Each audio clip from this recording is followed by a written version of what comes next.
কোনো রাজনৈতিক দলের সাথে আলাপ আলোচনা হওয়া মানে যে তাদের সাথে নির্বাচনী জোটে চলে যাওয়া, এটা কিন্তু ভেতরে ইঙ্গিত ভেতরে দেয় না। আসন ভাগাভাগি হয়েছে এরকম কিছু না, কথাবার্তা এরকম আমরা এরকম শুনতে তো পাচ্ছি। কোনো ইয়ে হয়নি। কিন্তু আমরাও শুনতে পারছি যে আমরা নাকি ৬টা ১০টা এরকম জি আসনের পেয়েছি আরকি। জি এই তো প্রশ্নই আসে না এটা। কেন যাবে ওখানে? বিএনপির সাথে কি এমন কি আকর্ষণ আছে যে বিএনপির কাছে মানুষ যাবে? অবশ্যই আকর্ষণ, বিএনপি ক্ষমতায় গেলেও আকর্ষণ না। না, বিএনপি ক্ষমতায় যায় কিভাবে বিএনপি ক্ষমতায় যায়?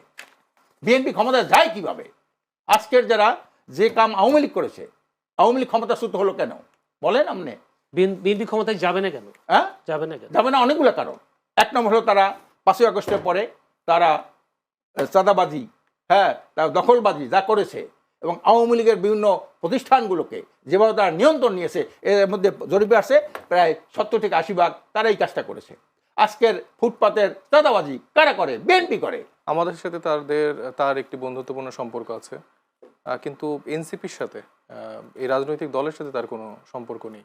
সম্পর্ক যদি নেই। ব্যক্তিগত সম্পর্কের জায়গা বলেন, আমাদের সাথে অনেকের সাথে তার একটা ব্যক্তিগত সম্পর্ক আছে। আমাদের একই বিশ্ববিদ্যালয়ের পড়াশোনা, একই সাথে অনেক দীর্ঘদিনের একটা যাত্রা। সেখান থেকে তার সাথে আমাদের একটা সৌহার্দ্যপূর্ণ একটা সম্পর্ক রয়েছে। সেক্ষেত্রে যদি আছে, যদি নাই থাকে বা আপনার সুসম্পর্ক আছে, কিন্তু তার এই বক্তব্যটাকে আপনি কিভাবে দেখছেন যে আসলে বড় কোনো সংঘাতের আশঙ্কা এনসিপি দেখছে কিনা? হ্যাঁ, সংঘাতের তো একটা আশঙ্কা তৈরি হচ্ছে। কারণ যেভাবে রাজনৈতিক দলগুলো আসলে বিভাজিত হচ্ছে, যেখানে আসলে এই সময়টাতে সবচেয়ে বেশি ঐকমত্যের প্রয়োজন, তার বদলে আসলে জুলাই সনদ বা এরকম গুরুত্বপূর্ণ বিষয়গুলোকে পাশ কাটিয়ে যখন শুধুমাত্র নির্বাচনের ট্রেনে ওঠার আলাপ উঠে আসে এবং সেই দিকেই আসলে ধাবিত হয় এবং নানাভাবে আসলে বিভিন্ন জায়গায় আমরা দেখছি আসন দেয়া হচ্ছে, ভাগবটোরার আলাপ উঠছে। তো সেই জায়গা থেকে তো আসলে আমরা দেখছি যে জাতীয় পার্টির মতো দল নতুন করে আবার তারা দাবি তুলছে যে আওয়ামী লীগ ছাড়া নাকি নির্বাচন হবে না।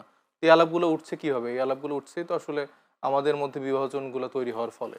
তো সামগ্রিকভাবে আমরা বিভিন্ন জায়গায় দেখছি যে আওয়ামী লীগের ঝটিকা মিছিল শুরু হচ্ছে। কারণ তাদের ব্যাপক একটা ফান্ডিং আছে। সেই ফান্ডিংটা কিন্তু তারা চ্যানেলাইজ করছে এবং আমাদের দেশে বিভিন্ন জায়গায় ঘাপটি মেরে থাকা যারা লীগের সন্ত্রাসী বাহিনী আছে, তারা বিভিন্ন রাজনৈতিক দলে আশ্রয়-প্রশ্রয় পাচ্ছে। তো সেই আলোকেই তো আসলে একটা নতুন করে সম্ভাবনা তৈরি হচ্ছে। এছাড়াও দেশি বিদেশি অনেক এজেন্সি, অনেক সংস্থারও একটা মদদের জায়গা অবশ্যই আছে যে দেশে একটা অস্থিতিশীল পরিস্থিতি তৈরি করা, একটা 1-11 এর মতো পরিস্থিতি তৈরি করার যে একটা আশঙ্কা অবশ্যই আছে। এই যে আপনি বলছেন বিভিন্ন রাজনৈতিক দলের মধ্যে বিভেদ তৈরি হয়েছে, বিভেদ চলছে, সেক্ষেত্রে এনসিপির দায় কতটুকু? এনসিপির দায় আসলে তো এনসিপির দায়ের জায়গাটা খুব বেশি আমি বলতে চাই না আরকি। কারণ এনসিপি বরঞ্চ দায়িত্বশীল ভূমিকা রেখেছিল একটা ঐক্য ধরে রাখার জন্য হুম, ডে ওয়ান থেকে। সেটা জাতীয় সরকারের ফরম্যাট বলার ক্ষেত্রে যেমন একটা ভূমিকা ছিল, কিন্তু সেটা হয়নি। হুম। এবং রাজনৈতিক দলগুলো যেভাবে আসলে চারিতা করে গেছে এবং সামগ্রিকভাবে যেই প্রসেসে আগানোর কথা ছিল সেটার দিকে তারা যায়নি। তো এনসিপি বরাবরই তাদের লাইনটা ক্লিয়ার ছিল। এই লাস্ট জুলাই সনদের ক্ষেত্রে যখন তারা দেখতে পেয়েছে যে এটাও একটা মানে কোনো আইনি ভিত্তি নেই, একটা কাগজি দলিল হিসেবে রয়ে যাবে, সেখানে তারা তাদের বাধ্য হয়ে আসলে মানে তারা তো জনতার সাথে প্রতারণা করতে পারে না। রাজনৈতিক দলগুলোর সাথে একটা সুসম্পর্ক রাখার জন্য তো জনতার সাথে আমরা প্রতারণা করতে পারি না। তাদের রক্তের উপরে দাঁড়িয়ে আমাদের রাজনৈতিক দল। তো সেখানে আসলে এত বড় প্রতারণা আমরা করতে পারিনি। তো এক্ষেত্রে যদি আপনারা বলেন যে আপনারা ঐক্য বিনষ্ট করেছেন, সেটা বলতে পারেন। কিন্তু আমরা জনগণের সাথে কোনো প্রতারণা করতে চাই না। তা আপনাদের বক্তব্যগুলো কি মনে হয় না আপনাদের কিছুটা বিভেদ তৈরির কারণ তৈরি করেছে? যদি বলি, কত সপ্তাহ, কতদিন বিএনপির বিরুদ্ধে, কতদিন জামায়াতের বিরুদ্ধে, আবার শোনা যায় জামাতের সাথে জোটে যাচ্ছেন, আবার শোনা যাচ্ছে বিএনপির সাথে জোটে যাচ্ছেন, কিন্তু তাদের এই দুই দলের বিরুদ্ধেও আপনাদের বক্তব্যগুলো বেশ আক্রমণাত্মক, এরকম বক্তব্য তো হচ্ছে নাকি? না দেখেন, আমরা তো আসলে মানে আমরা এমন কোনো বক্তব্য দিয়েছি যেটা আসলে মিথ্যা কথা বা নেগেটিভলি পোর্ট্রে করা হয়েছে এরকম তো না। হুম, যেটা বাস্তব, যেটা সত্য সেটাই আমরা তুলে ধরছি। হুম, এখন মানে বিএনপির যদি কোনো ভুল ত্রুটি করে থাকে আমরা তো সেই সমালোচনাটা করব। জামাত ইসলামী যদি কোনো ভুল করে থাকে সমালোচনা করব। সেম ওয়েতে আমাদেরটাও করবে। এটা হুম, আপনারা জাজ করবেন যে আসলে এটা কতটুকু সত্য কথা বলা হচ্ছে, কতটুকু মিথ্যা কথা বলা হচ্ছে। তথ্য যদি ভুল থাকে আপনারা সেটা জাতির সামনে তুলে ধরবেন। অন্য হুম, দলেরটাও সেইভাবে তুলে ধরবেন। হুম, তো আমরা তো আমাদের জায়গা থেকে আমরা যদি দেখি যে আসলে একটা দল মানে পিয়ারের আলাপ তুলে একরকম আবার অন্যদিকে চলে যাচ্ছে, দেখা যাচ্ছে যে সেই যেখানে তাদের দাবি ছিল ওটাতে স্টিক না থেকে দেখা যাচ্ছে যে আবার অন্য আলাপে চলেছে, সেক্ষেত্রে তো জামাত ইসলামীর ক্ষেত্রে আমাদের আহ্বায়কের এরকম বক্তব্য এসছে, সেম ওয়েতে বিএনপির জায়গাটাও এসছে। তো তাদের যে ঐতিহাসিক দায়ের জায়গাগুলো সেগুলো যদি আমরা পর্যালোচনা না করি, হুম। তাহলে আবার ৯০-এর মতো তিন জোটের রূপরেখার মতো একটা আলাপ আবার 20 বছর পর জাতিগত কোনো একটা ফেলিয়ারের সিচুয়েশনে আসবে, সেখানে ঐতিহাসিকভাবে এই তরুণদেরকে দায়ী করা হবে। মানে আমরা দেখলাম জামায়াতের সাথে আপনাদের সবচেয়ে আক্রমত বক্তব্যগুলো হচ্ছে জুলাই সনদে স্বাক্ষর করার পর থেকে, জামায়াত স্বাক্ষর করার পর মানে আপনাদের সাথে কি কোনো চুক্তি ছিল যে তারা স্বাক্ষর করবে না, আপনাদেরকে বাদ দিয়ে তারা স্বাক্ষর করে ফেলেছে? এরপর থেকেই বলা হচ্ছে, নাহিদ ইসলাম বলেছেন পিআর পদ্ধতি নিয়ে জামায়াত রাজনীতি প্রতারণা করছেন। না, এরকম করে এরকম আসলে তো পরপর আমরা দেখলাম না, এরকম করে আনুষ্ঠানিক কোনো সামনে- চুক্তি বা আলাপ আলোচনা কোনো রাজনৈতিক দলের সাথে এনসিপির ছিল না। একটা পারস্পরিক বোঝাপড়া আছে, যেরকম ভাইদের সাথে আমাদের একরকম বোঝাপড়া আছে। এটা সব রাজনৈতিক দলের সাথে বোঝাপড়া আছে যে জুলাই প্রশ্নে আমরা এক, বাংলাদেশ প্রশ্নে আমরা এক, মানে শেখ হাসিনা এবং আওয়ামী লীগ প্রশ্নে আমরা এক। এই বিষয়গুলো তো আসলে আলাদা করে যে চুক্তি স্বাক্ষরিত হবে সেরকম না। এটা তো আমাদের সাথে অন্যান্য রাজনৈতিক দলকে একটা মানে দীর্ঘদিনের একটা বোঝাপড়া ছিল। সেই জায়গা থেকে আমরা যখন দেখি যে গুরুত্বপূর্ণ রাজনৈতিক দল হিসেবে যারা ভূমিকা পালন করছে তাদের এরকম আসলে কথা দিন একরকম রাতে একরকম, সেই জায়গা থেকে ধরেন জামাতের বিরুদ্ধে এরকম আক্রমণাত্মক কথা এর আগে আমরা দেখিনি। বিশেষ করে জুলাই সনদে স্বাক্ষর করার পর যেভাবে আপনাদের নেতারা একের পর এক জামাত সম্পর্কে বক্তব্য দিয়ে যাচ্ছে, এই বিষয়গুলো নিয়ে আসবো আরো আপনার সাথে আলাপ করে। একটু যেতে চাই প্রথম অধ্যাপক আশরাফ আলী আকুন। আশরাফ আলী আকুন, ইসলামী আন্দোলন বাংলাদেশ ঐকমত্য কমিশনে আলোচনায় আছে, মাঠেও আছে, আন্দোলন চলছে। আপনারা সম্ভবত কালকেও আপনাদের একটা বিক্ষোভ কর্মসূচি আছে পিআর পদ্ধতি এইসব দাবিগুলো নিয়ে। আমি প্রথম প্রশ্নটা হচ্ছে যে তথ্য উপদেষ্টা মাহফুজ আলম যেই বক্তব্যটা দিয়েছেন, আপনারা কি মনে করেন আসলে বড় কোনো সংঘাত আমাদের সামনে রয়েছে কিনা, বা নির্বাচনের আগে আগে এই ধরনের কোনো সংঘাত হওয়ার সম্ভাবনাও আপনি দেখেন কিনা? আসসালামু আলাইকুম রহমতুল্লাহ বরকাতহু। সম্মানিত সঞ্চালক, উপস্থিত আমার সহযোদ্ধা, পার্টনার, দেশ বিদেশের শ্রোতা দর্শক আছেন, তাদেরকে শুভেচ্ছা জানাই। এটা হলো কি, আমাদের একটা অদৃষ্টে নির্মম পরিহাস। এই যে কথাগুলো শুনতে হচ্ছে, ডক্টর ইউনূস সাহেব বললেন যে নির্বাচনটা খুব উৎসব মুখর হবে, এবং যে নির্বাচন কেউ কোনোদিন দেখে নাই। বিশ্বকে আমি একটা নতুন উদাহরণ করব, যাতে বাংলাদেশ থেকে বিশ্ব এখান থেকে শিক্ষা নিতে পারে একটা সুষ্ঠু নির্বাচন। এত ধরো বিভিন্ন সময় উনি এই কথাটাই বলেন, আমরা যখন ওনার সাথে কথা বলেছি উনি কিন্তু এইভাবে আশ্বাস দিয়েছেন। সেইখানে তারই একজন উপদেষ্টামূলক একজন সদস্য এই ধরনের একটা উদ্ভট কথাবার্তা বলবে, একটা আতঙ্কিত করবে জাতিকে, এটা জাতি আশা করে নাই। কি হবে না হবে সামনে আর 2-1 মাসের মধ্যে দেখতে পারবেন, বা কিছুদিনের মধ্যে দেখতে পারবেন। এটা আমি মনে করি একটা উদ্ভট কথা, এবং সরকারের মধ্যেই একটা অনৈক্যের প্রতিধ্বনি তার এই বক্তব্য দেখা যায়। কারণ ইউনূস সাহেবের সাথে তার এই বক্তব্যে কোনো যোগসূত্র খুঁজে পাওয়া যায় না।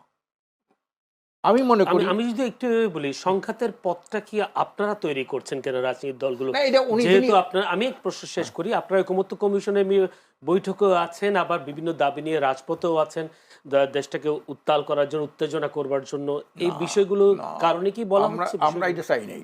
আমরা রাজপথে আসি, নির্বাচনের প্রস্তুতিতে আসি, আবার সংলাপেও আসি। এটার কারণ হলো, আমরা 53 বছরের মধ্যে যে রাজনৈতিক ধারা দেখতেছি, যে ধারা আমরা অর্জন করেছি, এটা কিন্তু একটা দেশ ধ্বংসের ধারা। এইটা কিন্তু ঐকমত্য কমিশনও একটা ভূমিকায় লিখেছেন যে 53 বছরে এই যতগুলো নির্বাচন হয়েছে, যতগুলো সরকার এসেছে, তারা কেউ জন আকাঙ্ক্ষা পূর্ণ করতে পারে নাই। এটা কিন্তু ওনারা বলেছেন। তাহলে বোঝা গেল 53 বছরে যারা সরকার গঠন করছিল তারা কিন্তু কার্যত একটা ব্যর্থ সরকার ছিল। তারা কখনোই জন আকাঙ্ক্ষা তারা পূর্ণ করতে পারে নাই, একটা সুন্দর সঠিক নির্বাচন দিতে পারে নাই, একটা ইনসাফপূর্ণ একটা সরকার গঠন করতে পারে নাই, একটা কার্যকরী সংসদ তারা প্রস্তুত করতে পারে নাই। এই 53 বছরে এইটাই কিন্তু ওনারা এই আপনার ভূমিকার মধ্যে, এটা এও জানবে, হ্যাঁ, আমার সমালোচক এও জানবে, এরকম একটা ভূমিকা লেখছে তারা। কাজে সেখানে আমরা যেটা করতেছি, এই দেশের আমরা মনে করি পিআর পদ্ধতিটা এটা একটা বৈশ্বিক দাবিতে পরিণত হয়েছে। এটা একটা বাংলাদেশে একটা গণদাবিতে পরিণত হয়েছে। কারণ হলো এই দাবিটা তো বলছে না, এনসিপির পক্ষ থেকে বলা হচ্ছে রাজনৈতিক প্রতারণা করছে না। এইটা এরাও তো একসময় বলছে, এরা বলছে কি উচ্চ কক্ষে পিআর, ওনারও উচ্চ কক্ষে আছে। আচ্ছা, আপনি বলেন উচ্চ কক্ষটা প্রয়োজন আসলো কখন? আমরা একটা ইউনিটারি দেশ, তো একক একটা দেশ না, ছোট্ট একটা দেশ, এখানে কোনো প্রদেশ নাই, কোনো অঙ্গরাজ্য নাই, কিছু নাই। এইখানে যে 300 এমপি, তার মধ্যে 90 থেকে 95 জন এমপি দুর্নীতিতে আখণ্ড নিমজ্জিত। তাদের ট্যাক্স ফ্রি গাড়ি, বাড়ি, প্লট সব কিছু করেছে তারা। আপনি একটা জরিপ করেন জরিপে দেখবেন যে দল তখন ক্ষমতায় ছিল তাদের নেতা কর্মী মন্ত্রী এমপিদের একটা জরিপ করেন, সেখানে দেখবেন 90 থেকে 95% এরা দুর্নীতির সাথে আকণ্ঠ নিমজ্জিত। এরা কাজে একটা দুর্নীতিমুক্ত সমাজ এখন দিয়ে সম্ভব না। এই জন্য আমরা চাচ্ছি কোনো ব্যক্তি, আজকে যেমন আসিফ নজরুল সাহেব একটা কথা বলেছেন যে আপনি যদি এই একটা বিএনপি আরপিওতে একটা সংশোধন চায়, সেটা কি যে জোটে থাকলে ওই নির্বাচন কমিশন কি বলছে, জোটে যারা থাকবে শরিক দলগুলো তাদের নিজের মার্কায় নির্বাচন করতে হবে, কিন্তু এটা বিএনপি চায় না, বিএনপি চায় না। তখন আসিফ নজরুল সাহেব কি বলেছেন, যদি ব্যক্তি যদি থাকে খুব ব্যক্তি ছাড়া, যেমন পিয়ারে ব্যক্তি, এখন তো ব্যক্তি নাই, ওনার পিয়ার চায় না, ব্যক্তি লাগবে। তাহলে উনি বলছে ব্যক্তি যদি লাগে তাহলে অন্য দলের মার্কায় সে নির্বাচন করবে কেন? দেখেন না, এখানে ব্যক্তি কিন্তু গৌণ। এই জন্য আমরা বলি এই পিয়ারটা একটা সুস্থ স্বাভাবিক কার্যকরী সংসদ করতে হলে, দুর্নীতি দুঃশাসন মুক্ত একটা সরকার গঠন করতে হলে পিয়ারের কোনো বিকল্প নাই। আর নিষ্কক্ষে যদি পিয়ার না থাকে, উপর কক্ষে আপনি 100 লোক এখানে বসাইবেন, তাদের ওই যে ফোরার উপরে গোদের একটা ভার বহন করবেন, হ্যাঁ, হাতি সোদাতের মতো বসাই থাকবেন, এই উচ্চকক্ষের কোনো কাজ নাই তো। এই যে ঐক্যমত্য কমিশনের যে এও জানবে, ঐক্যমত্য কমিশনের যে উচ্চকক্ষের যে কার্যাবলী বলেছে, তাতে সে না আইন প্রণয়ন করতে পারবে, না আইনের কোনো প্রস্তাব দিতে পারবে, না আইন সে আটকাই রাখতে পারবে। সেগুলো সংখ্যাগরিষ্ঠতা, সংবিধান সংশোধনের জন্য সংখ্যাগরিষ্ঠতার পক্ষে আছে কিনা ভোট দিতে পারবে। একটা প্রশ্ন, আমি শেষ করি, আমি এটা এখন যেটা হলো যে এই কারণে আমাদের দাবি থাকবে, আমরা বিশ্বাস করি, মনে প্রাণে বিশ্বাস করি যে একটা দুর্নীতিমুক্ত একটা কার্যকরী সংসদ করতে হলে শতভাগ মানুষের ভোটাধিকার প্রতিষ্ঠার জন্য পিয়ারের কোনো বিকল্প নাই, এবং সেই পিয়ারটা লাগবে হলো লোয়ার হাউসে এবং এইটার ভিত্তিতে আপার হাউসে, হ্যাঁ, দুইটাই লাগবে। এই জন্য কিন্তু আমরা এই কথা উত্থাপন করেছি ওখানে, ওনারা কিন্তু এটা গ্রাহ্য করে নাই, ওনারা কিন্তু কোনো এই কথাটা আলোচনায় নাই, কারণ এরা হলো ওয়েস্টমিনিস্টার সিস্টেমের মাথা, এদের মগজ এদের, কাজে এই জন্য নামতে পারে নাই। এই জন্য আমরা বলছি যে আপনারা যে আমাদের এই কথাটাই শুনলেন না, উঠাইলেন না, আমরা বাদ দিয়ে যেতাম। বিএনপি তো এটা নাম মানতো, তার নোট অফ ডিসেন্ট দিত, কিন্তু আলোচনায় আমরা আনলেন না কেন? এই জন্য আমরা এই দাবি, ইনশাল্লাহ জনগণের দাবি আমরা নতুন করে আপনারা নিয়ে আসছেন দেশে একটা অরাজকতা তৈরি করবার জন্য, তারা বলে এইটা হলো চরম মূর্খতা। কারণ আমাদের 2008 সালের আমাদের ইশতেহারে কিন্তু পিয়ার ছিল, 2008-এ, 2018-তে আমাদের পিয়ার ছিল। এইবারও আমরা মহাসমাবেশের মাধ্যমে পিয়ারের কথা ঘোষণা করেছি, সেখানে জামাত সহ এরাও তো ছিল সেই মিটিং, আমাদের হিন্দু বৌদ্ধ ছিল, সেখানে কিন্তু সবাই পিয়ারের পক্ষে কথা বলেছে। পরবর্তী পর্যায়ে কোনো একটা হয়তো কোনো একটা শক্তি ইন্ধনে সেখানে শুধু আপার কক্ষ নিম্নকক্ষে না, আপনি বিশ্বাস করেন, আপনি চিন্তা করেন, একটা লোক যদি লোয়ার হাউসে পিয়ার না থাকে, আপনি 1% ভোট পাইলেন, 1% ভোট পাইলে একজন আপার হাউস দেবে, লোয়ার হাউসের আমরা অবস্থা রাখি বলে। আজকে আমরা মোটামুটি পিয়ার নিয়ে বেশি আলোচনা করতে চাই না, আমি একটু যেতে চাই। এনসিপির পক্ষ থেকে আরও একটা বলা হচ্ছে জামায়াত ক্ষমতায় এলে আওয়ামী লীগ ফিরে আসতে পারে, যেহেতু জামায়াতের সাথে আপনারা জোটবদ্ধ আছেন, নির্বাচনী জোট, তাহলে কি আপনারাও কি তাহলে সেই দায় নিচ্ছেন কিনা? জামাত ক্ষমতা এলে নিশ্চয়ই আপনারা ক্ষমতা আসবেন নাকি? জামাতের সাথে তো কোনো জোট হয় নাই, জামাতের দাবিগুলোর সাথে জামাতের সাথে না, আমরা কিছু কমন দাবি নিয়ে আমরা নির্বাচনী সমঝোতা, এই দাবি নিয়ে আমরা মাঠে আন্দোলন, আর নির্বাচনের সময় নির্বাচনী সমঝোতা, যে নির্বাচিত সমঝোতার মাধ্যমে যদি জামাত ক্ষমতায় আসে, নিশ্চয়ই আপনারা সেই ক্ষমতার অংশীদার হবেন না। ইসলামী শক্তি ক্ষমতায় আসবে, জামাত ক্ষমতায় আসার কোনো কথা নাই। এখানে যারা আমরা নির্বাচনী সমঝোতা নিয়ে আলোচনা করছি, এখন 8টা দল, এই 8টা দল যদি এইভাবে যদি আমরা সমঝোতা ভিত্তিক নির্বাচন করতে পারি, আল্লাহর রহমতে আশা করি এদেশের জনগণের যে মৌলিক পরিবর্তন, যে ক্ষমতায় আসলে আপনারা আওয়ামী লীগকে ফিরে আসতে, আপনাদের মাধ্যমে আওয়ামী লীগ ফিরে আসবে কিনা, তারা সেই অভিযোগ করেছে। আওয়ামী লীগের দালাল যারা, আওয়ামী লীগের দালালি করে যারা, গোপনে গোপনে প্রকাশ্য করে, গোপনে করে, এবং আওয়ামী লীগকে যারা প্রোটেকশন দিয়েছে, সেই আধিপত্যবাদী শক্তির ইন্ধনে যারা রাজনীতি করে, তারাই কথাটা বলে আমরা ক্ষমতা এলে আওয়ামী লীগ আসবে। এটার কোনো যৌক্তিকতা আছে? এটার কোনো 1% কোনো যৌক্তিকতা আছে? এইটা ওই দালালরা বলে, যারা আধিপত্যবাদের দালাল, যারা আওয়ামী লীগের দালাল, আওয়ামী লীগ যাওয়ার পরে, চলে যাওয়ার পরে তাদের সমস্ত ব্যবসা প্রতিষ্ঠানগুলা যারা পাহারা দিয়ে রাখতেছে, প্রোটেকশন দিতেছে, এটা তাদের কথা। কিন্তু আপনি আওয়ামী লীগের কোনো প্রশ্ন আসে কিভাবে? আওয়ামী লীগ তো একটা ভারতের একটা এজেন্ট হিসাবে এই দেশে কাজ করছে, তার তো স্বাধীন সার্বভৌম কোনো রাষ্ট্র, কোনো দল ছিল না। কাজে ওরা যা বলতো এরা তাই করতো। কাজে এই যে কথাটা, এইটা আমি মনে করি এরা যারা ভারতের বা আধিপত্যবাদের দালাল এবং তাদের চক্রান্তে যারা দেশে রাজনীতি করে, এই কথাটা তারাই বলতে পারে যে এই যে নির্বাচনী সমঝোতা ভিত্তিক যে আমরা যে 8টা দল একসাথে হয়েছি, তারা যদি ক্ষমতায় আসি আওয়ামী লীগ ফিরে আসে। আওয়ামী লীগ ফিরে কোনো প্রকল্প আছে ধন্যবাদ। বলেন? মানে আওয়ামী লীগ ফিরে আসবেন আপনাদের কথা প্রশ্নই আসে না, জি, প্রশ্নই ধন্যবাদ। আসে না। আমি একটু ছোট্ট করে একটু উত্তর জানতে চাই সাহেব মুস্তাফিজের কাছে। সাহেব মুস্তাফিজ, এই বক্তব্য তো আপনাদের সামান্তা শারমিন দিয়েছিলেন যে জামায়াত ক্ষমতায় গেলে বা ইসলামী আন্দোলন বা জামাত যারা আছে ক্ষমতায় গেলে, ইসলাম আন্দোলনের কথা বলেন। জামাত ক্ষমতা গেলে আওয়ামী লীগ ফিরে আসবে। যেহেতু ইসলামী এক জোট 8টা-7টা দল, সেক্ষেত্রে তারা যদি ক্ষমতায় যায় আওয়ামী লীগ ফেরার এই আশঙ্কাটা কেন হয়েছে এনসিপির? এটা সামান্তা শারমিনের বক্তব্য। সামান্তা শারমিন তো আপনাদের দলের হ্যাঁ, ডেফিনেটলি। যুগ্ম তবে আমার যেটা মনে হয় যে কি কারণে উনি বলতে পারে, কারণ দেখেন যে অভ্যুত্থানের পরবর্তী সময়ই মানে জামাতের যেই সফট টোন, কারণ তারা তো অনেক বেশি আসলে জুলুমের শিকার ছিল হাসিনার আমল, কিন্তু তারপরেও তারা এসে যখন বলেছে যে না আমরা ক্ষমা করে দিলাম, বা তার পরবর্তীতে বিভিন্ন সহ সমাবেশে আমরা দেখতে পাচ্ছি যে জামাতের যারা নেতারা আছেন তারা কোনো না কোনোভাবে আওয়ামী লীগকে আসলে একটা গুড মেসেজ দেওয়ার চেষ্টা করছে যে তাদের কাছে তারা সেফ, নিরাপদ। আবার আমরা বিদেশেও দেখছি কিছু কিছু নেতাদের সাথে বৈঠক হয়েছে। তো এই জায়গাগুলো থেকে একটা আশঙ্কা তৈরি হচ্ছে। তবে আমরা আশা করতে চাই যেন তারা আসলে এই এই ব্যাপারগুলো একটু কথাগুলো চিন্তা জুলাই করে রাখে। সনদে স্বাক্ষর করার পরেই বেশি আসছে। না, তার আগেও আমাদের থেকে কথা এসছে, যেরকম আপনি ইন্ডিভিজুয়াল এরকম ব্যক্তির বিশেষ কথা বলেন, আমরা যখনই এরকম কিছু দেখেছি আওয়ামী লীগ প্রশ্নে তো আসলে কোনো ছাড় দেওয়ার সুযোগ নেই। জি। এটা আমাদের জায়গায় বা ব্যক্তিগত জায়গা থেকে আমরা সবাই যখনই দেখেছি এটা প্রতিবাদ করেছি। জি।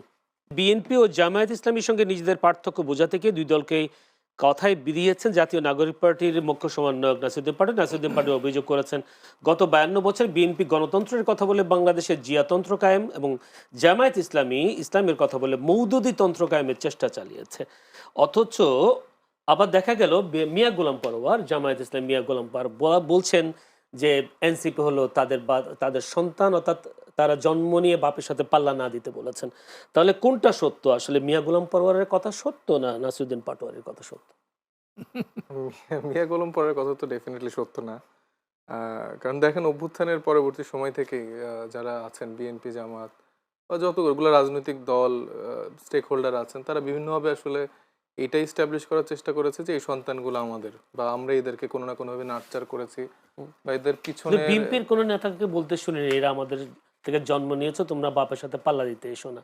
এই কথা বিএনপির কোন নেতা এটা এটা তো গোলাম পরোয়ার সাহেবের আবার আসলে একটা সমাজে রাজনৈতিক একটা শিষ্টাচারের জিনিস- বহির্ভূত যে কথাবার্তা, জি। তার থেকে এটা এসছে আর কি। তো বিএনপি থেকে কিছুটা দায়িত্বশীল জায়গা ছিল দেখে হয়তো বা এইরকম করে টোনে কথা বলে, বাট তারাও এরকম টোনে অন্যভাবে অনেক কথাই বলেছে যে এরা বাচ্চা কাচ্চা, এরা ছোট, বা এটা তো আমাদের থেকে এসছে, এদেরকে আমরা বিভিন্ন সময় এটা করছি ওইটা করছি, তো এরকম করে অনেক কথাই আসছে।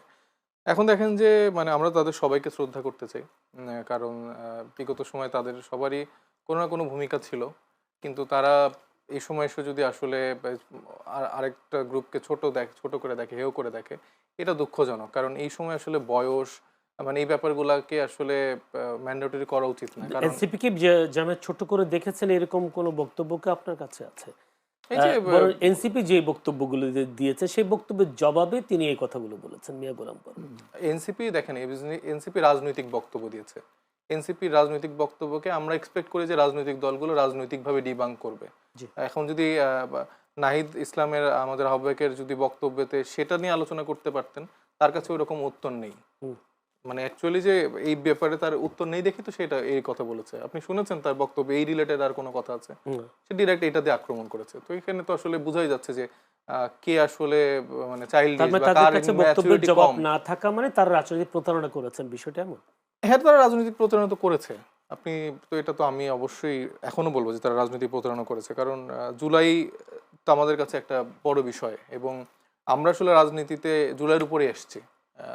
এই জুলাই অভ্যুত্থানের ঘটনাটি যদি না ঘটে, এত মানুষের শহীদ না হতো, আমরা এই দায় নিয়ে আসলে আমরা রাজনীতি হয়তো আসতাম না। মানে আমাদের এছাড়া হয়তো বা আমরা অন্য কোনো কাজ ছিল, কিন্তু আমরা ঐতিহাসিকভাবে মনে করেছি যে রাজনৈতিক দলগুলোর উপর আমরা ভরসা করতে পারি না। সেই জায়গা থেকে আমরা এসেছি, এবং আমরা মোটামুটি দেখলাম যে আসলে তাদের উপর ভরসা করা যায় না। কারণ তারা বেসিক যেই তাদের যে একটা ক্যারেক্টারিস্টিক, এই রাজনীতিতে শেষ কথা বলে যে কিছু নেই, এই প্রেক্ষাপটটাই বারবার উন্মোচিত হচ্ছে। তো সেই জায়গায় তো ঐতিহাসিকভাবেই পুরো বাংলাদেশ প্রতারিত হয়েছে এই রাজনৈতিক দলগুলোর কাছে, যারা আসলে জুলাই সনদে স্বাক্ষর করেছে। কারণ আপনি দেখেন, স্বাক্ষর করার পরের দিনই হচ্ছে যে পরের দিন নয়, ওই দিনই শিশির মনিরের স্ট্যাটাসে 3 বার সে এডিট করলো, মানে এটা হতে হবে, এটা না হলে এটা না, আবার সেটা মুছে দিল, না হলে এটা না। আবার তার পরের দিনই হচ্ছে যে গোলাম পরের বললো যে যদি আইনি ভিত্তি বা না পাওয়া জুলাই যায়, সনদের দালিল না পাওয়া যায় তাহলে তারা স্বাক্ষর মুছে ফেলবে। প্রত্যাহার করবেন। তো এটা তো আসলে খুবই চাইল্ডিশ কথাবার্তা। আপনি যদি এনশিওর না হন তাহলে আপনি কেন স্বাক্ষর করতে গেছেন? জি, ধন্যবাদ। আমি একটু উত্তরটা জেনে আসি। ইসলামী আন্দোলন বাংলাদেশ, আশরাফ আলী আকুন, আপনারা তো সেই সংবাদ সম্মেলনে ছিলেন, যে মিলা গোলাম পরোয়া যে সংবাদ সম্মেলনে করেছেন। বলা হচ্ছে যে যে স্বাক্ষরটা করা হচ্ছে, যে তাদের আইনি ভিত্তি যদি পাওয়া না যায় জুলাই সনদের, আপনারা সেই স্বাক্ষর প্রত্যাহার করে নেবেন। জামাত প্রত্যাহার করলে নিশ্চয়ই আপনারাও প্রত্যাহার না, করবেন। এইটা তাদের আলাদা আলাদা দলের বক্তব্য থাকতে পারে। আপনারা পিছনে আমরা ছিলেন, আপনারাও ছিলেন না না পাশে। আমরা বলেছি প্রত্যাহার, তখন কিন্তু আমরা আপনারা মনে বলেন করি নাই যে না আমরা না প্রত্যাহার না করব। আমরা না, এটা তো বলা হয় না, এটা তো উনি এইভাবে বলে নাই। উনি একটা জনসভায় কোথায় এই কথাটা বলছে, না, সংবাদ যদি- সম্মেলনের কথা বলছি। যদি আইনে ভিত্তি না দেওয়া হয় তা আমরা এটা মুছে ফেলবো, এটা বলছে। তাহলে আমরা তো চাইতেছি যে এটা আইনি ভিত্তি হলো, একটা স্বাক্ষরটা হলো প্রাথমিক কাজ, এরপর আইনি ভিত্তি দেওয়া, এটিকে পাকাপোক্ত টেকসই করার জন্য গণভোটের দাবি করা। সেই গণভোটটা আমরা চেয়েছি যে নির্বাচনের আগেই হবে, ওই সংসদ নির্বাচনের আগেই গণভোটটা হবে। এখানে ধারাবাহিক আছে। এই জন্য যে বাস্তবায়ন না হলে মুছে ফেলবো, এটা তো অকার্য, বাস্তবায়ন না হলে তো এটা অকার্যকর। এরকম তো অনেক কিছুই হয়েছে, কিন্তু বাস্তবায়ন হয় না কিছু। কাজে সেই হিসাবে এটা উনি বলতে পারে। কাজে আমরা মনে করি প্রাথমিক ধাপটা হলো জুলাই সনদের স্বাক্ষর, জি, এরপর হলো আইনি ভিত্তি, যেটা প্রেসিডেন্টের আদেশে বা একটা সাংবিধানিক আদেশের মাধ্যমে একটা দ্বিতীয় ধাপ। তৃতীয় ধাপ হলো গণভোট। এটা আমরা 3টা দাবি করেছি। তা সেখানে যদি বাস্তবায়ন না হয়, আদেশ না হয়, এই সনদ স্বাক্ষরের মূল্যটা কি, এটা আমরা বলেছি। এটা আমরা সবাই কিন্তু বলেছি। মূল্যটা কি, মানে তার স্বাক্ষর কি প্রত্যাহার করে নেবেন কিনা? প্রত্যাহার করা বলা হয় নাই, এটা এটা এটা বলা হয় না যে প্রত্যাহার করা। আমাদের লিখিত বক্তব্যের মধ্যে কিন্তু এটা নাই জি। যে আমরা স্বাক্ষর যদি না হয় এটা অকার্যকর হয়ে যাবে। যদি এটা বাস্তবায়ন না হয়, এটা যদি আদেশ না থাকে, এটা যদি গণভোট না হয়, তাহলে এই সনদটা এটা অকার্যকর হয়ে যাবে। জি। এটা আমরা বলেছি, কিন্তু আমরা মুছে ফেলবো এই কথা বলি নাই। একটা প্রশ্ন, সেটা হচ্ছে এনসিপির যিনি মুখ্য সমন্বয়ক নাসিরউদ্দিন পাটোয়ারি বলেছিলেন, যেটা বিএনপি গণতন্ত্রের কথা বলে বাংলাদেশের জিয়াতন্ত্র কায়েম এবং জামায়াত ইসলামের কথা বলে মওদুদি তন্ত্র কায়েম চেষ্টা চলছে। আপনারাও মওদুদি বিরোধী ছিলেন দীর্ঘদিন। না, এটা হচ্ছে নাসিরউদ্দিন পাটোয়ারির না, কথা। আমার প্রশ্নটা একটু শুনেন। আপনারা মওদুদি বিরোধী ছিলেন, জামায়াত ইসলামী মওদুদি ইসলাম এ ধরনের প্রচার করে, এ ধরনের কথাও আপনারা শুনেছি আপনাদের মুখ থেকে। এখন সেই মওদুদিবাদী সংগঠনের সাথে আপনারা কেন নির্বাচনের সমঝোতা করতে এখানে গেলেন? মওদুদিবাদীর কোনো প্রশ্ন নাই। তারাও পরিষ্কার বলেছে যে আমরা মওদুদির কোনো যে আকীদা, তার যে কিছু মাসলা আছে, এগুলো আমরা বিশ্বাস করি না। জি, আমরা রাজনীতিকভাবে তার কিছু রাজনৈতিক দর্শন আছে, একামতে দিন, তার দিন কায়েম করতে চায়, এই ব্যাপারে মওদুদি হিসেবে একটা ফর্মুলা আছে। উনি বলছে এখান থেকে আমরা শিক্ষা গ্রহণ করি কীভাবে দিন রাষ্ট্রীয়ভাবে বাস্তবায়ন করে, এইটা উনি বলছে।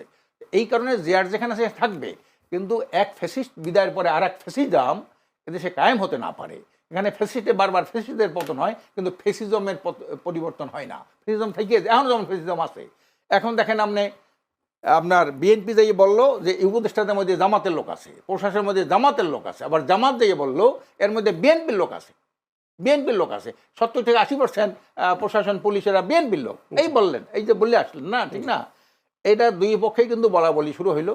এইটা একটা তদন্ত, এনসিপির পক্ষ থেকেও বলা হয়েছে, এনসিপি তো বলেই, আসাদ আব্দুল্লাহ বলেছেন। হ্যাঁ বলছে। কাজে এই জন্যে এরা যেটা বলছে মওদুদিবাদ, জিয়াতন্ত্র, এত বড় বড় কথা, আবার বিএনপির সাথে বৈঠক করে, জামাতের সাথে বৈঠক করে এরা, হ্যাঁ, এইটা তো আমার বুঝি আসে না। এত বড় বড় কথা বলার পর কি আবার বিএনপির সাথে বৈঠক হয়?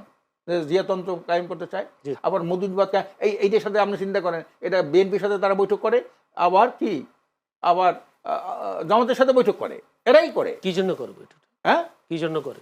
কি জন্য করে? তাদের একটা রাজনৈতিক একটা ফায়দা নেওয়ার জন্যে। এটাই তো নিয়ম। আসলে বৈঠক করবে কেন? যেখানে নাসিরউদ্দিন পাটোয়ারি বলছে বিএনপি প্রথম বললো 50 থেকে 100 আসন পাইতে পারে, একটা সব এনসিপি পাবে, এটা নাসিরউদ্দিন পাটোয়ারি বলছে না?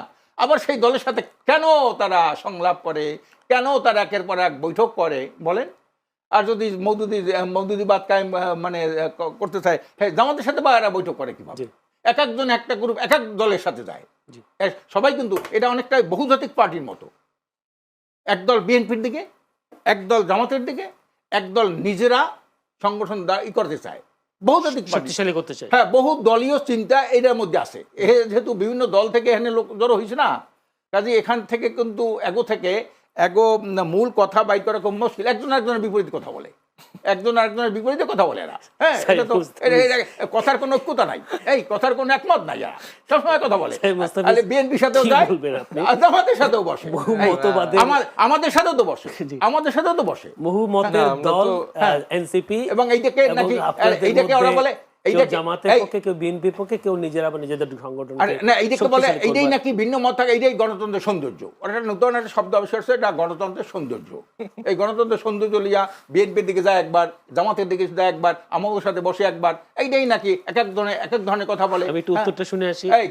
কাজী এই হলো গণতন্ত্রের সৌন্দর্য একটা আবিষ্কার করছে ওরা। হ্যাঁ, এটা নিয়ে সবকিছু করতে পারে গণতন্ত্র। যদি একটু বলতেন। না দেখেন, আমি প্রথমে কিন্তু বলছি যে আমরা যেটা সমালোচনার জায়গা সেটা তো আমরা অবশ্যই করবই, কিন্তু জাতীয় ঐক্যের জন্য আমরা সব রাজনৈতিক দলগুলোকে ওই কথাটা কি জবাব দেবেন যে কারোর সাথে কারো বক্তব্য মিল নাই, যে যার মতো করে কথাবার্তা বলে? না, মানে কই মিল নেই। ওই এক 50 থেকে 100 আসন পাইবে নাসিরউদ্দিন পাটোয়ারি, এর পার্টি লাইন তো তোমরা বলছো না, আমরা তো বিলিভ করি। কই কি 50 থেকে 100 পাইবে বিএনপি, এটা তোমরা এখনো বিলিভ করো? আমরা এখনো বিলিভ করি। কই তোমরা তো আর কেউ নাসির স্যার তো কেউ বলে না এই কথা। এটা তো সবসময় বলতে হবে না, আপনি ভোটের মাঠে উত্তর পাবেন। আপনি কি বিলিভ করেন যে সব বিএনপি জিতে যাবে? না, বিএনপি কাছে না, কিন্তু আমরা বলি না। এনসিপি কি মনে করে আসলে বিএনপি কয়টা আসন পাবে?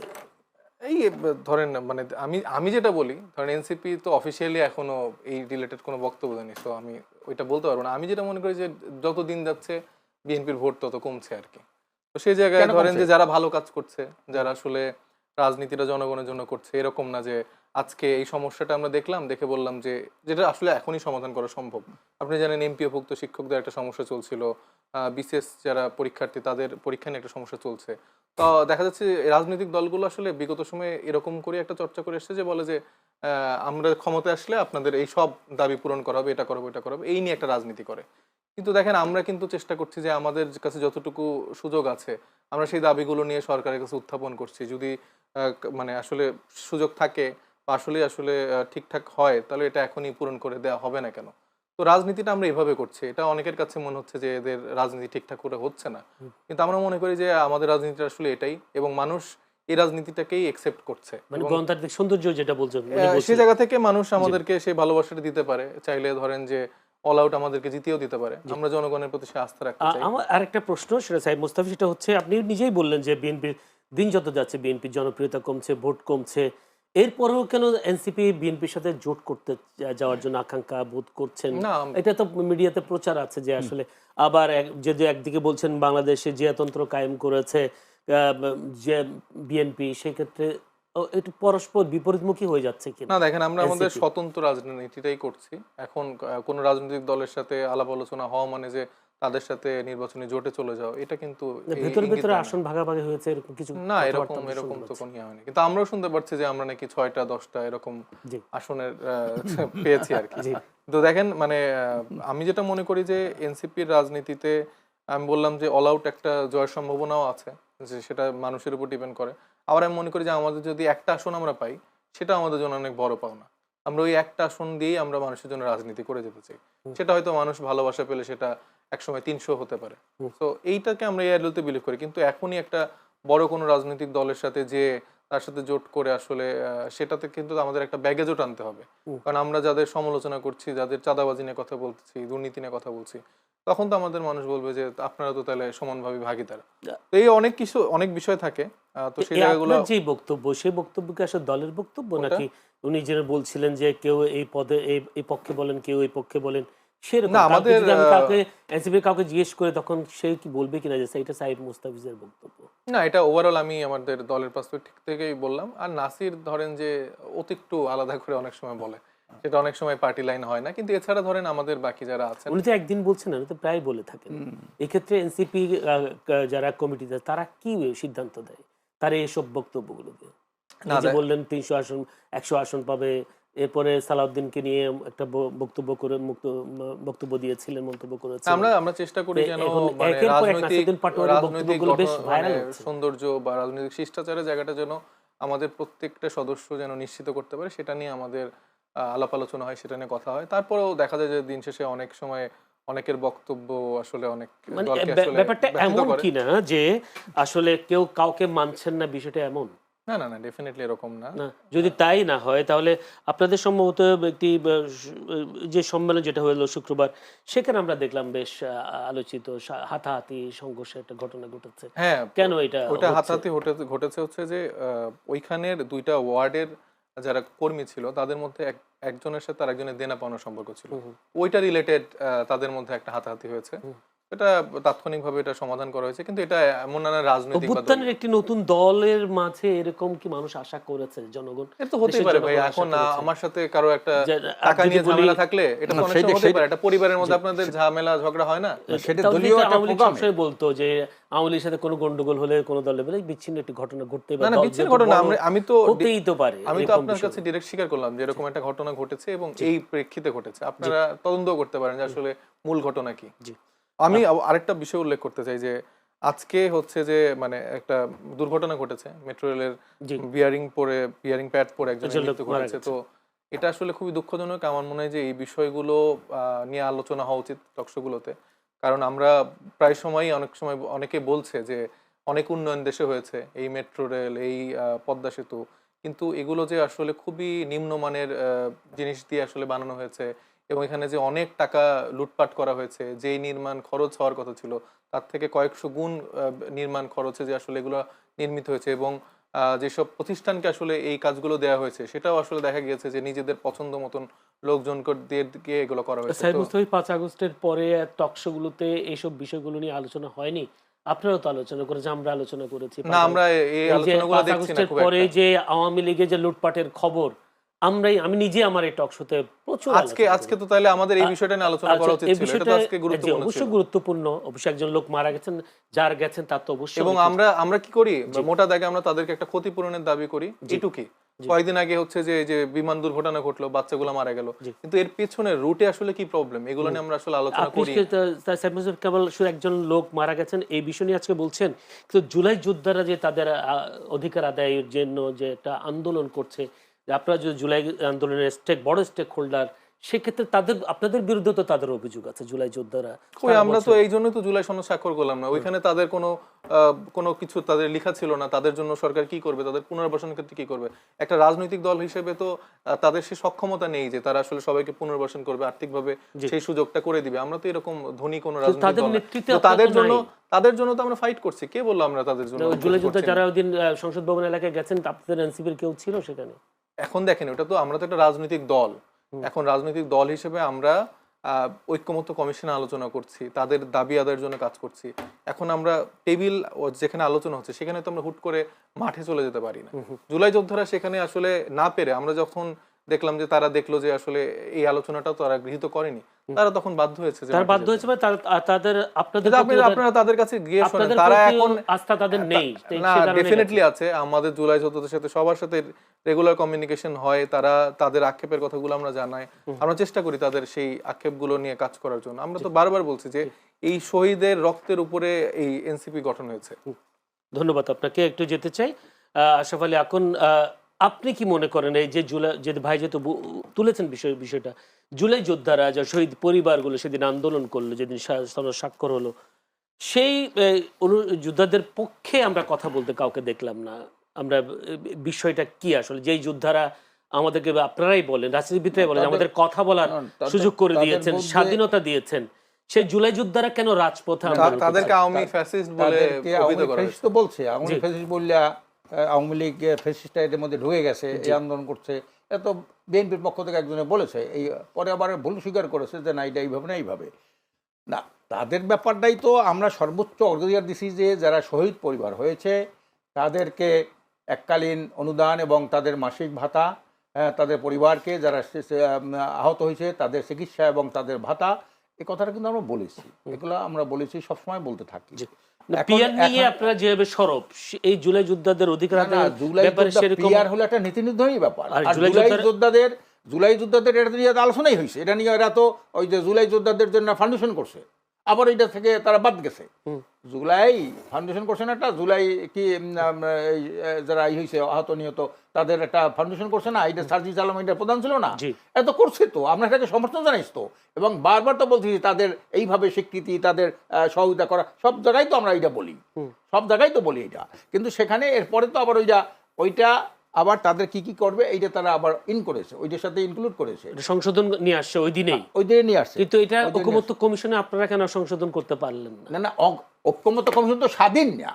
ঐক্যমত্য কমিশন কি, এটা একটা হাতি সোদাতের মতো, এরা একটা দলের দিকে তাকাই কথা বলছে। যখনই ইউনূস সাহেব লন্ডনে গেলেন, লন্ডনে যাওয়ার পরে সম্পূর্ণ তাদের এই নেচার, তাদের বক্তব্য সব চেঞ্জ হয়ে গেল। ওখানে তো কোনো স্বাধীনভাবে কোনো কথা, একটা দিকে যা প্রেসক্রিপশন আসে ঐক্যমত্য কমিশন তাই বলে। আমরা পিয়ারটার উপরে এত অনুরোধ করলাম যে উঠায় নাম এরা নাটকে নাটকুক, এই পিয়ার পদ্ধতিটার কথাটাই উঠাইতে পারলো না, উনি উঠাইতে পারলো না, আমার উপরে বড় চাপ আছে, বড় চাপ আছে। আমরা চাপ কাদের, আপনারা হলে স্বাধীন, আপনারা চাপ যদি থাকে তা আপনারা তো নিরপেক্ষ না, আপনারা কি চান এটা নিয়ে আন্দোলন নামে? এই যার কারণে এই যে ঘটনা যারা আছে এলো অনেকটা দুর্বল, হ্যাঁ, এই যে মাজা ভাঙ্গা, হাডু ভাঙ্গা, হ্যাঁ, এরা একটা দলের দিকে তাকাই কথা বলে, এরা যে কোনো যাবে ওই যে সেফ এক্সিট যেভাবে ফখরুদ্দিন একটা সেফ এক্সিট করছিল। ফখরুদ্দিন তো অন্তত দুর্নীতি বা সন্ত্রাসীদেরকে একটা দমন করে গেছিল, এ তো তা কিছু করতে পারছে না, যার কারণে এরা কোনো সময় নেই। আমি হয়তো অন্য এক সময় এইসব বিষয়গুলো শুনবো। একটা প্রশ্ন, যেহেতু একটি ঘটনা 25 অক্টোবর বরগুনা আমতলীতে ইসলামী আন্দোলন বাংলাদেশের 2 শতাধিক কর্মী ও সমর্থক বিএনপিতে যোগদান করেছেন, আন্দোলন ছেড়ে যাচ্ছে কেন? এটা একটা ভুয়া খবর। আজকের সাংবাদিক সম্মেলন করছে, ওখানে যে সভাপতি ছিল আজকের বিশাল সাংবাদিক সম্মেলন করছে, মুখোশ উন্মোচন করছেন, তারা বিএনপি কিছু লোক, নতুন লোকদেরকে টুপি কিনিয়া পরাইয়া চরমনায় মুড়ি সাজাইছে। এইটা বিএনপি এটা সাংবাদিক সম্মেলন, এবং সে নাম ধরে ধরে বলছে কাদের কেনা করেছে সব বলছে, আজকে তো আইছে সেটা। তা সেখানে এইটা হলো একটা রাজনৈতিক হটকারিতা। একটা দুইটা লোক তো করতেই পারে, একটা দুইটা লোক পদ বন্ধ হতে পারে, পদ বসে হতে পারে, কোনো সুযোগ সুবিধা পাইতে পারে, ভয়ের কারণে যাইতো, এটা ভিন্ন জিনিস। শতাধিক লোক, এটা তো প্রশ্নই আসে না, এটা কেন যাবে ওখানে? বিএনপির সাথে কি এমন কি আকর্ষণ আছে যে বিএনপির কাছে মানুষ যাবে? আকর্ষণ বিএনপি ক্ষমতায় গেলেও আকর্ষণ না। না, বিএনপি ক্ষমতা যায় কিভাবে? বিএনপি ক্ষমতায় যায়, বিএনপি ক্ষমতায় যায় কিভাবে? আজকের যারা যে কাম আওয়ামী লীগ করেছে, আওয়ামী লীগ ক্ষমতাচ্যুত হলো কেন বলেন আপনি? বিএনপি ক্ষমতায় যাবে না কেন? হ্যাঁ, যাবে না কেন? যাবে না অনেকগুলো কারণ। এক নম্বর হলো তারা 5ই আগস্টের পরে তারা চাঁদাবাজি, হ্যাঁ, তার দখলবাজি যা করেছে, এবং আওয়ামী লীগের বিভিন্ন প্রতিষ্ঠানগুলোকে যেভাবে তারা নিয়ন্ত্রণ নিয়েছে, এর মধ্যে জরিপে আসে প্রায় 70 থেকে 80% তারা এই কাজটা করেছে। আজকের ফুটপাতের চাঁদাবাজি কারা করে? বিএনপি করে। আজকে এককভাবে নির্বাচনটা কে করেছিল? খালেদা, আপনার 96 সালে খালেদা জিয়া এককভাবে করেছিলেন, কেউ না করলেও আমি এটা করবো। তো এই জন্য তো মানুষ আরেকটা ফেসিস দেওয়ার পরে আরেকটা ফেসিজমের একটা ঘ্রাণ পায় এর মধ্যে, যার কারণে জনগণ